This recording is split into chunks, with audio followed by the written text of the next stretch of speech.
말씀 묵상으로 복된 하루를 시작하시는 사랑하는 길류의 교회 교우 여러분, 주님 이름으로 축복합니다. 네가 무할례자의 집에 들어가 먹었더냐? 드디어 올 것이 왔습니다. 베드로가 가이사랴에서 예루살렘으로 돌아오자마자 유대인들은 기다렸다는 듯이 벌떼처럼 달려들어 베드로에게 온갖 비난을 퍼붓습니다. 베드로가 유대인으로서 해서는 안 되는 일이 바로 이방인과의 교제 금지 규정을 어겼다는 것이죠.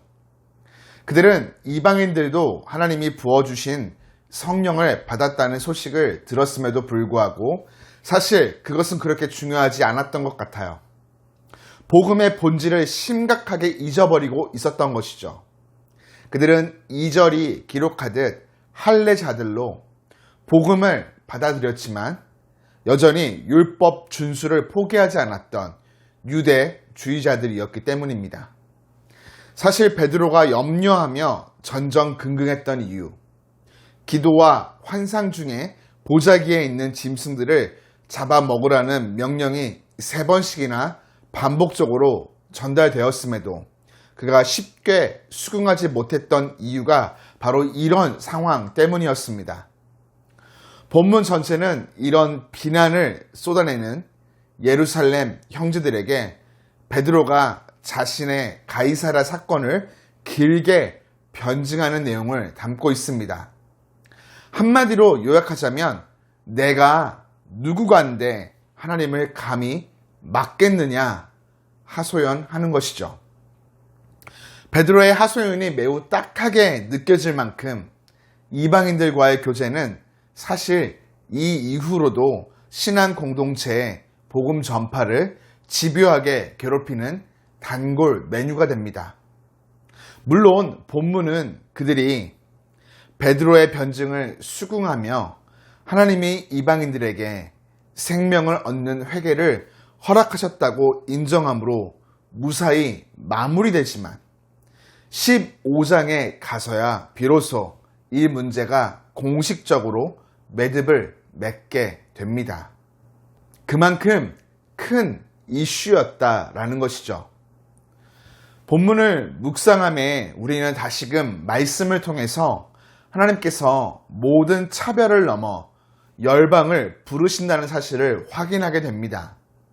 우리가 도무지 양보할 수 없는 자존심이나 정체성 문제와 관련된 소중한 것일지라도 그것이 복음 안에서 하나님의 뜻과 동떨어진 차별을 만든다면 우리들 아무리 힘들어도 겸손히 내려놓아야만 합니다.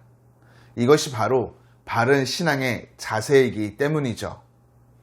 복음이 전해지고 성령이 이방인들에게도 임하셨다는 소식에 기뻐하기보다 비난하고 있는 사람들에게 베드로는 오늘 화를 내기보다는 처음부터 차근차근 하나님께서 어떻게 역사하셨는지 세밀히 그 내막을 설명합니다. 그들의 상황을 최대한 이해하면서도 하나님의 뜻을 알리고 공동체의 연합을 위해 이해를 구하는 것이죠. 베드로의 이러한 태도는 오늘 신앙 공동체에 시사하는 바가 매우 큽니다. 시간이 걸리고 수고가 많이 뒤따르겠지만 신앙 공동체의 연합이 결코 깨어지거나 훼손되지 않도록 복음 안에서 합력하여 선을 이루도록 노력해야 한다는 것이죠.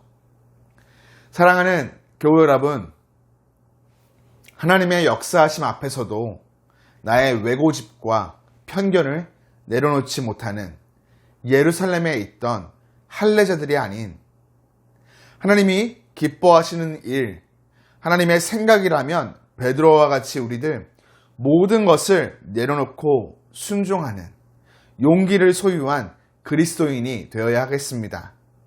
지금도 하나님은 이런 자들을 통해서 하나님 나라의 놀라운 역사를 이루어 가십니다. 이 귀한 사역에 오늘도 우리 모두가 아름답고 존귀하게 쓰임받기를 주님의 이름으로 축복합니다.